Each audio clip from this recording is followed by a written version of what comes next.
Hello, hello, hello. How are you? We're going to be talking about grief.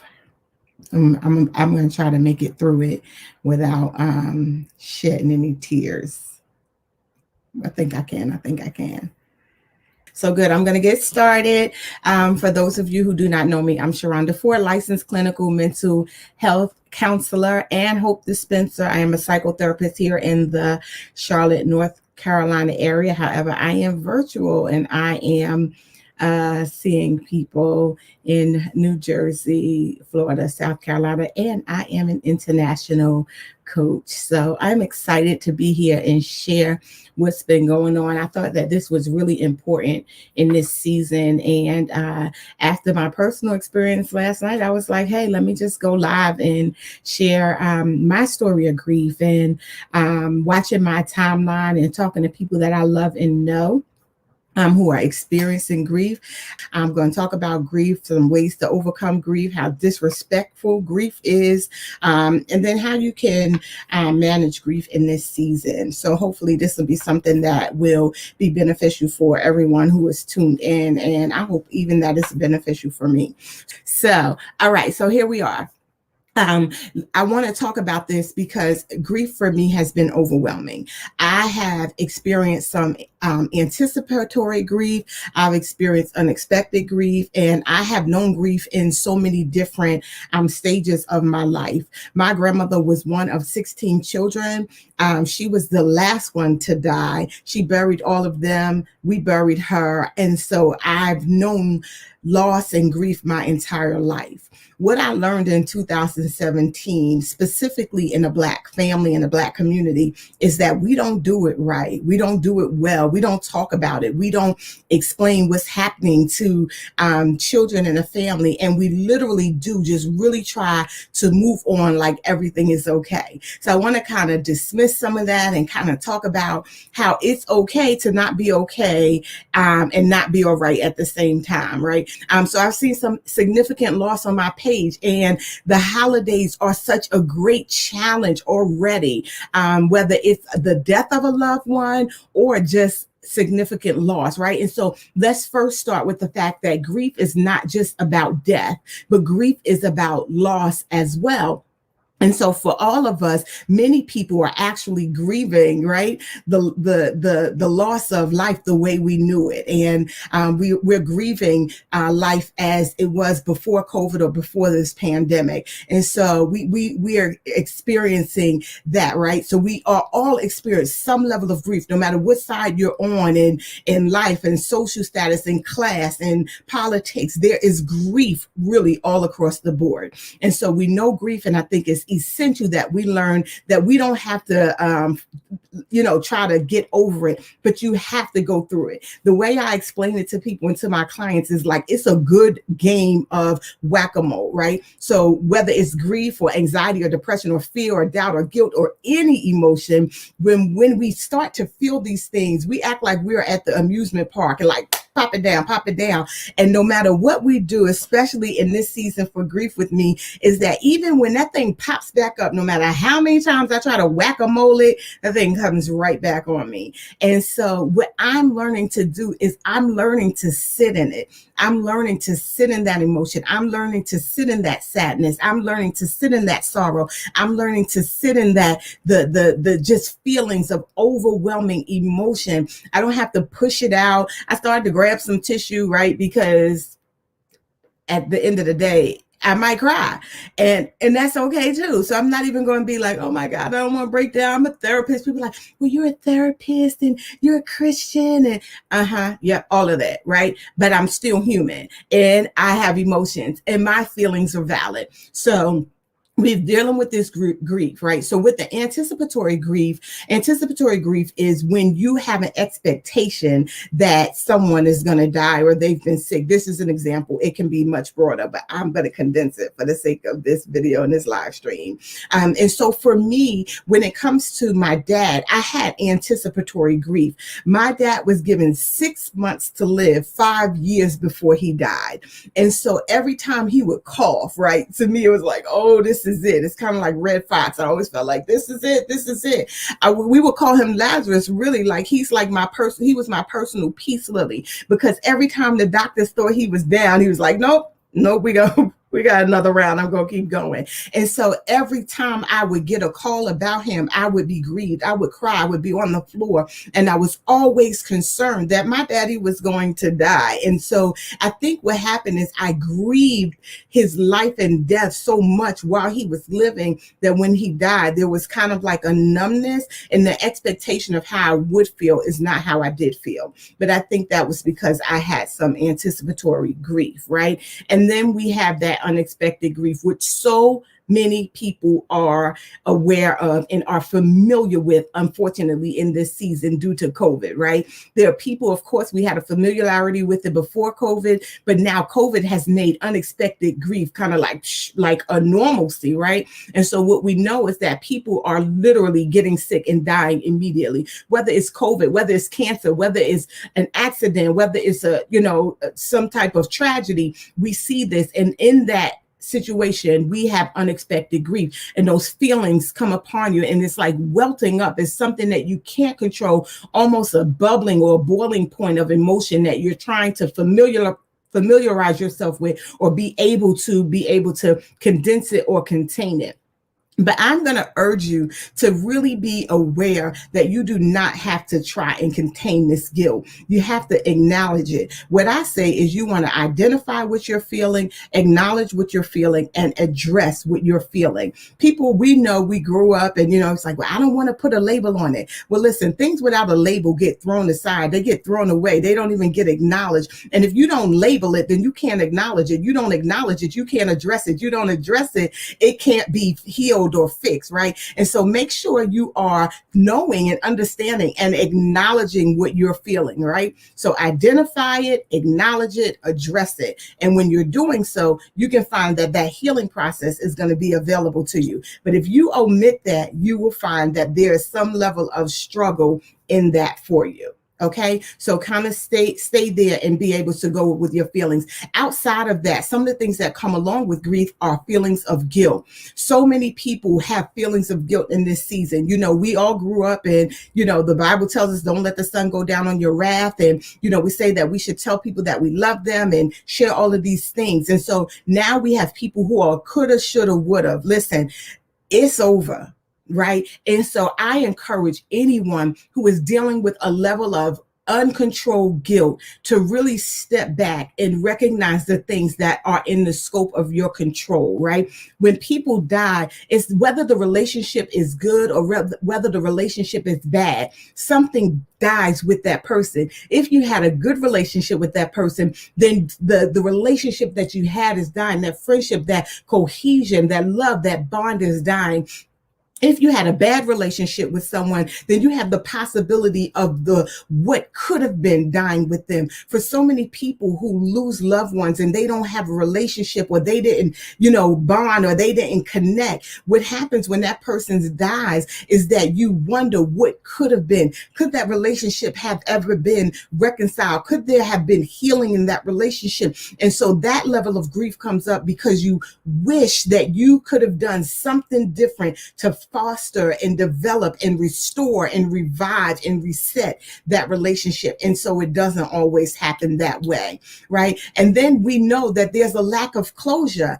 I am in awe and just painfully hurt and saddened for people who do not have closure through this COVID experience or through loss. And, we see it prior to COVID and the war. We see it when people go missing and there's no body. We see it when there are murders and there's no resolution as to what happened. And then there's no closure. But in this season, I know we've had people who have had to identify bodies through photos and have their loved ones instantly cremated, right? Because of the risk of embalming and things like that with COVID. And so there is no closure there. When you can't be there, there are people who have not been able to memorialize or funeralize their loved ones because of this pandemic. And that leaves a lack of closure, which makes this concept and this emotion of guilt that much greater, to where you feel like you cannot contain what you're experiencing because you cannot even figure out if it really happened. There's like an openness, there's a wishfulness, there is a hopefulness that exists even when there is no hope. And so that causes that kind of brokenness in the grief process because you don't have closure in what could have happened. So I want to talk about some ways to overcome, right? Well, I want to mention some types of things that may trigger the grief. And right now in this season, especially with the holidays, I can speak personally, like, so when I see, one of the things that would be challenging to me around the holidays is people shopping for stuff for their children and Christmas gifts and things to go under the tree. And so I realized that I don't have that experience with my own personal kids. How does that show up in my life? Well, I overshop and I overspend and I overcompensate for that around the holidays. Typically, we shop year round. So if you need a Christmas gift, we already got it. But when it comes time to being able to get those things and what's the toy of the year, we don't have to do that. And so what I find is I'm always buying stuff for strangers or always over shopping or just buying extra stuff because I don't have a child to buy for. In a sense, that's grief for me. I'm grieving what I don't have and I'm trying to compensate with something else. And so that's how grief shows up in my life for that. But then there's also this empty seat at the table at holiday times. As a child, what we learned and what we heard, right, is that, oh, it's okay. They're in a better place. We're told our loved one died and, they're in heaven and they're not in pain. And we get all these cliches and things that are supposed to make us feel better. But at the end of the day, do they make you feel better?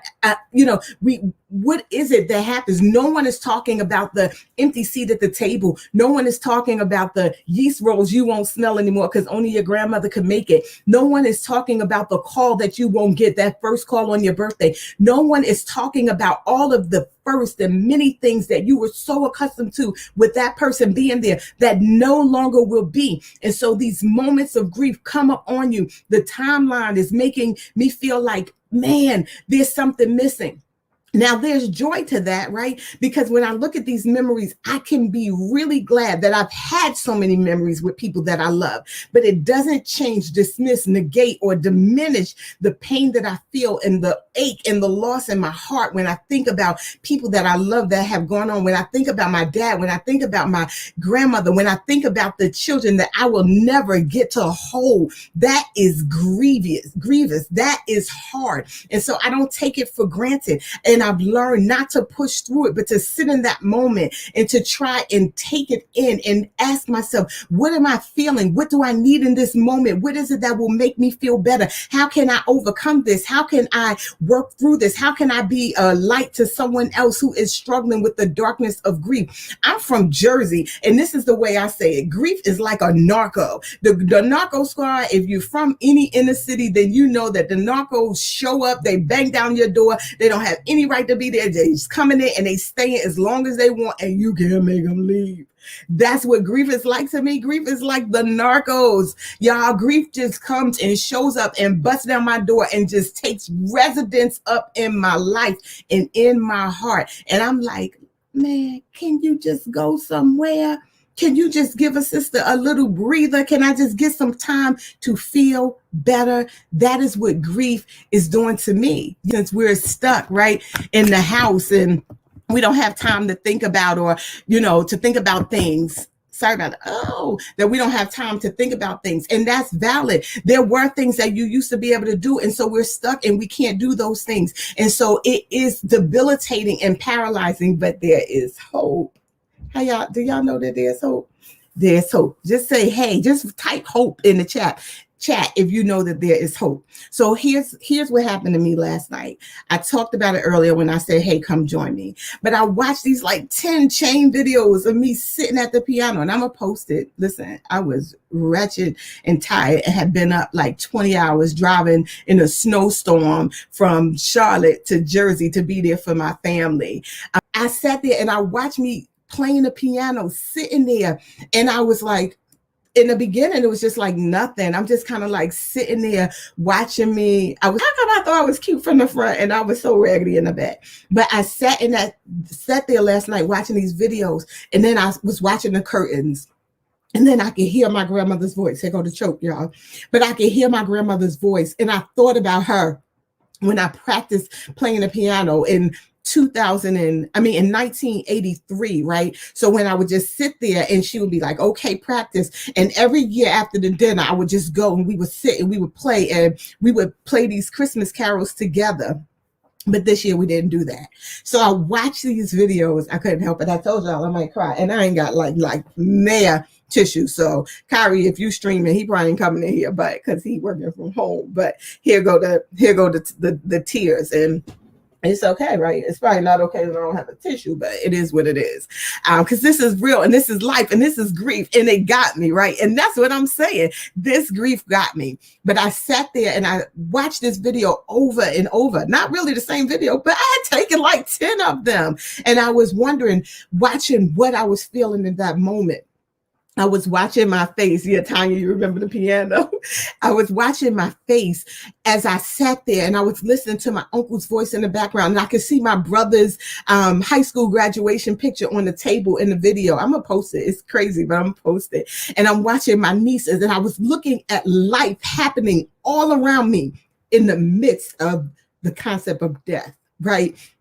And then I went to the next picture, and there was this card from my grandmother. So this was the first time I was in her house since her funeral. So that was August 2017. This was December 9th or 10th, 2017. And there was an index card on the piano, and it said, try to overcome fears. And I couldn't help but to think and know that she left that there for me, because she knew I was fearful, and why wouldn't it be on the piano? That thing, y'all, brought me so much joy. So when I think about the grief, I think about the joy that we can get from memories of people that we love and that loved us, right? I think about the strength that we have for people that have gone on. I think this week I've been thinking about my cousins who lost their mom this year, Shawnette and Isaac and Tico, who lost his sister, and Daquan, who lost his grandmother, and the rest of them. And I think about Erica, like I think about my friends who've lost their brothers and my cousins, and I'm just thinking about all these people who have lost people, and how hard this must be in this season as everybody's talking about shopping and pandemics and masks and all of this stuff. And some people just wish they could hear the voice of someone that they lost. Grief is real, y'all. This thing is not for the faint of heart, but it's okay. It really is okay to not be okay and not be all right at the same time. So when I found myself last night, I'm laying in the bed bawling. I'm going to tell y'all, I didn't even know I was crying. I literally was just laying in there. I'm like, tears falling. Kyrie laying right next to me. He ain't got a clue what's going on. And I'm just watching this video, sitting in my feelings, allowing myself, yeah, Tam, this is what happened after I talked to you, allowing myself to feel. Because I believe, and this is what I tell my clients, that when you can feel, you can deal. And when you can deal, you can heal.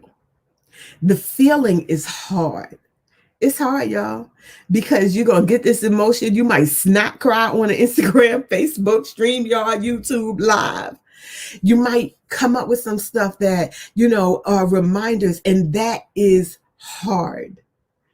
But that dealing part, when you can sit and you can do a live and you can share with somebody that you had a hard night. I was up and I was like, Lord, let me tell you something. I got clients to see tomorrow. I'm tired and I'm not going to be good for anyone.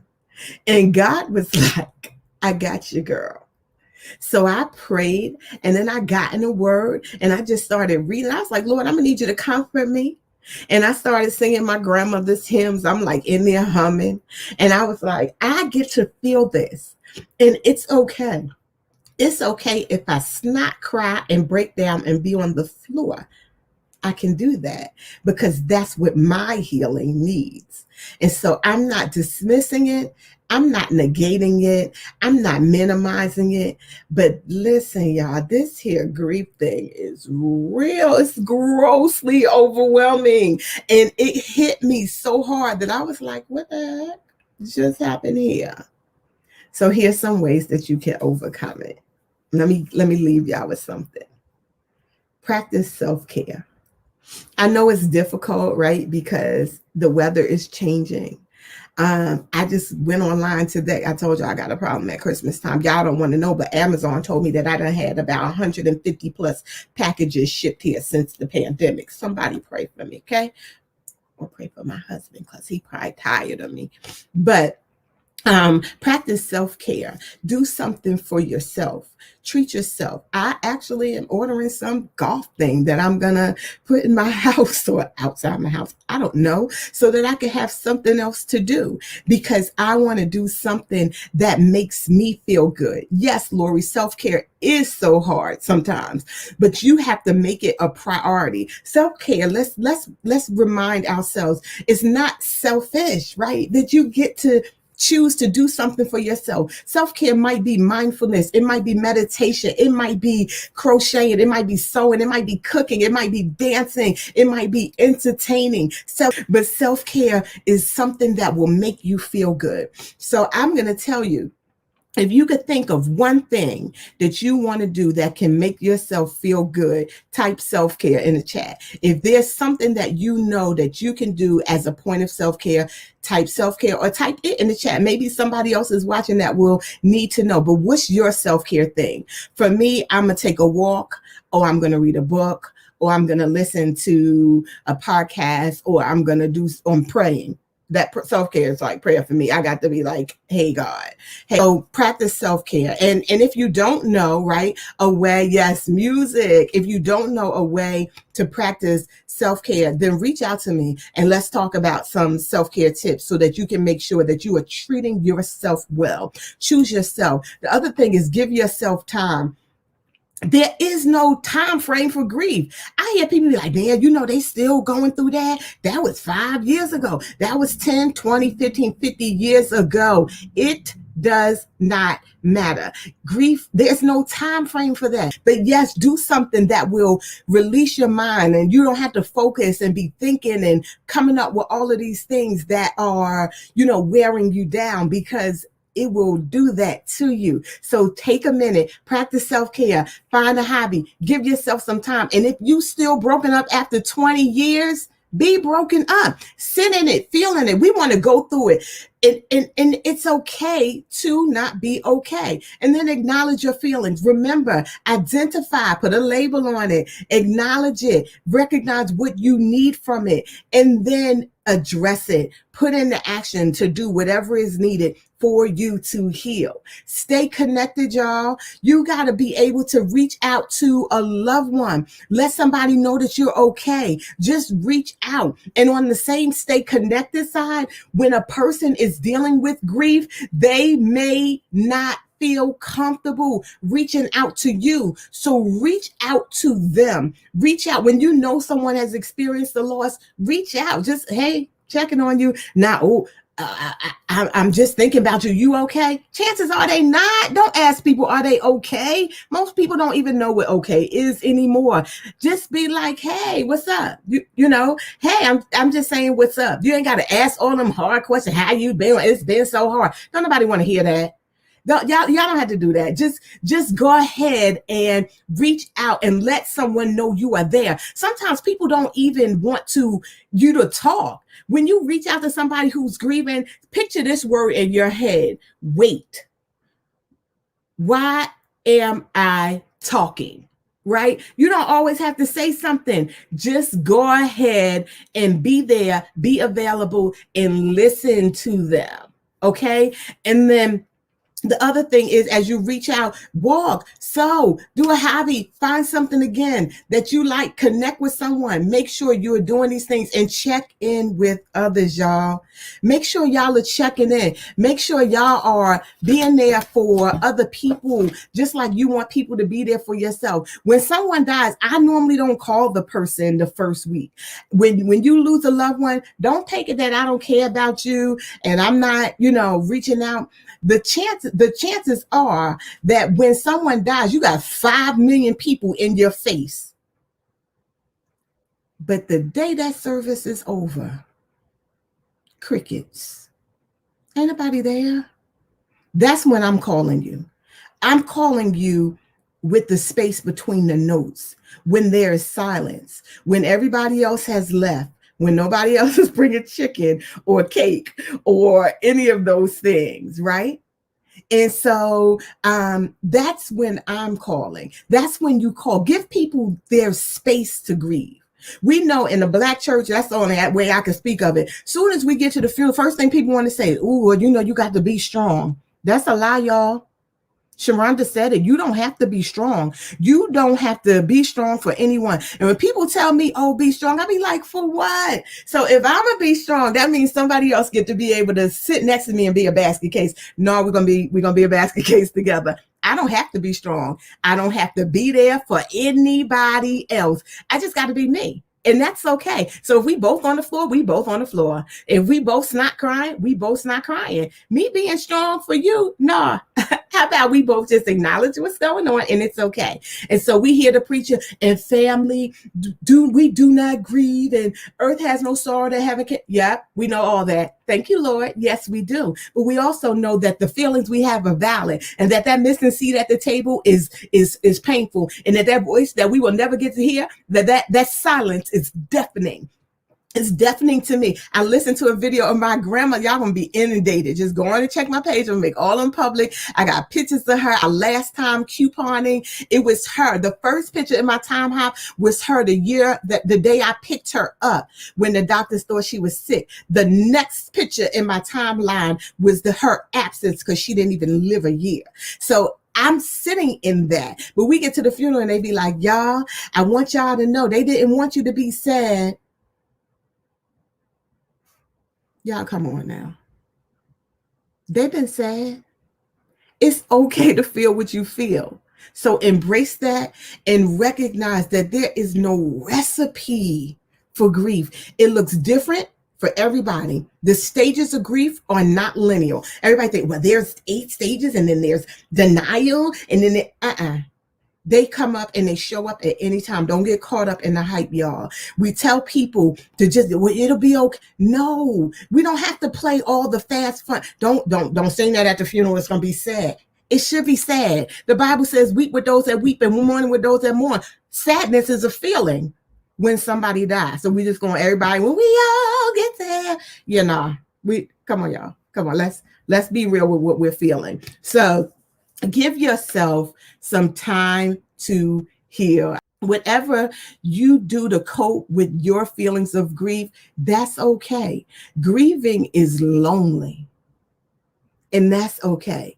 But make sure that you are acknowledging what y'all need. Make sure that you give yourself and others permission to grieve, because it's okay to not be okay and not be all right at the same time. And so for me, it caught me, y'all. I thought about that thing. I miss my grandmothers. I miss my daddy. I miss cousin. I thought about my cousin Keisha. My cousin Keisha Sebring, for those of y'all that knew her in Jersey City. I thought about it because when my grandmother died, Barney's sister died. Yep. Tori died. My grandmother died. Keisha died. My cousin in Georgia. 5 people died all in the same week. 2 of them was under 45. And so that's grief, y'all. That's real. Stoney, I know y'all just had a death too. So, I mean, these things are happening. People are hurting, right? And so we Y'all feel what you feel. If you need help, if you want to talk about grief, if I could be any level of encouragement to you, reach out to me. I'm not selfish. I will share what I know. I promise you, healing is real, but we don't have to rush and act like that this is not real. Don't push people past what they're feeling. Don't rush them, and realize that it is okay to not be okay and not be all right all at the same time. I love y'all. If y'all got questions, you want to talk more about grief, let me know. I pray that something I said has encouraged you. I know this season will be hard. If you are struggling with the empty seat at the table and you don't have anyone else to talk to, reach out to me. If you feel alone, you feel like you can't make it, reach out to me. If I can't help you, I can certainly direct you to somebody else. We don't have to be alone. We don't have to suffer alone. We don't have to struggle alone. Love y'all. God bless.